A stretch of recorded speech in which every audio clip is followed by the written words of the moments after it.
তুলনামূলক সুযোগ সৃষ্টি হবে বলে আমরা আশাবাদী। এর ফলে সমগ্র দেশে এই বনাঞ্চলটির একটি পরিচিত বাড়বে বলেও আমরা আশাবাদী। বনাঞ্চলটি রংপুর বিভাগের অন্তর্গত দিনাজপুর জেলার বিরল উপজেলার কালিয়াগঞ্জ এলাকায় অবস্থিত। এত অঞ্চলে পুরাতন ঐতিহ্যবাহী শালবাগান হিসেবেই খ্যাত। জাতীয়ভাবে চিত্ত বিনোদনের জন্য ভ্রমণ পিপাসুদের নিকট এটি একটি খ্যাতি অর্জন করেছে। সীমান্ত ঘেঁষা হয় একসাথে বাংলাদেশ ও ভারত সীমান্তবর্তী প্রাকৃতিক সৌন্দর্য উপভোগ করার সুযোগও রয়েছে। এমত অবস্থায় বর্ণিত সংরক্ষিত বনাঞ্চলটি জাতীয় উদ্যান বাস্তবায়নের লক্ষ্যে প্রয়োজনীয় তথ্য উপস্থাপন করা হলো।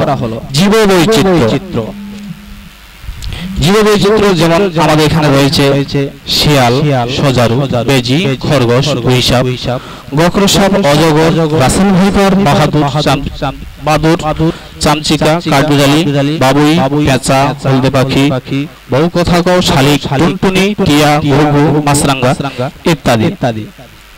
উদ্ভিদ ও বৈচিত্র্য। বনাঞ্চলটি সামাজিক বন বিভাগ দিনাজপুরের অধীন সদর রেঞ্জের ধর্মপুর বিটের অন্তর্গত ধর্মপুর, রানীপুর, কামদেবপুর, ধর্মজয়, নলপুর ইত্যাদি মৌজায় অবস্থিত। এর মধ্যে আছে এই বনাঞ্চলটির প্রধান বৃক্ষ হল শাল। এছাড়া এখানে সেগুন, গামার, আকাশমণি, কড়ই, কদম, জাম, বহেরা, হরিতকি, জারুল, মেহগনি, শিমুল, কাঁঠাল, লিচু, বকাইন, নিম, তেঁতুল, মিঞ্জিরি, বাঁশ, বেত, সোনালু, গিলালতা, লজ্জাবতী, সর্বগন্ধা, থানকুনি ইত্যাদি উদ্ভিদ আমরা দেখতে পাই। ভূমিস্বরূপ। আমাদের বনাঞ্চলটির সমতল ভূমি এবং সমতল বনাঞ্চলে অবস্থিত। অধিকাংশ এলাকায় বেলে দোআঁশ মাটি, কোথাও কোথাও এঁটেল এবং লাল মাটি রয়েছে।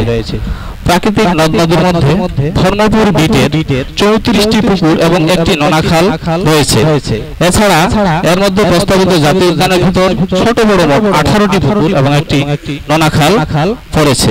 এক্ষেত্রে জলাশয়, জাতীয় উদ্যান, বৈশিষ্ট্যগত এবং বন্যপ্রাণীর খাবার সুপ্রিয় পানি পুকুরগুলি এবং আমাদের এই নোনাখালটি বন্যপ্রাণীর পানীয় সুপ্রিয় ব্যবস্থা হবে বলে আমরা আশাবাদী। চিত্ত বিনোদনের ক্ষেত্রে একটি পর্যটন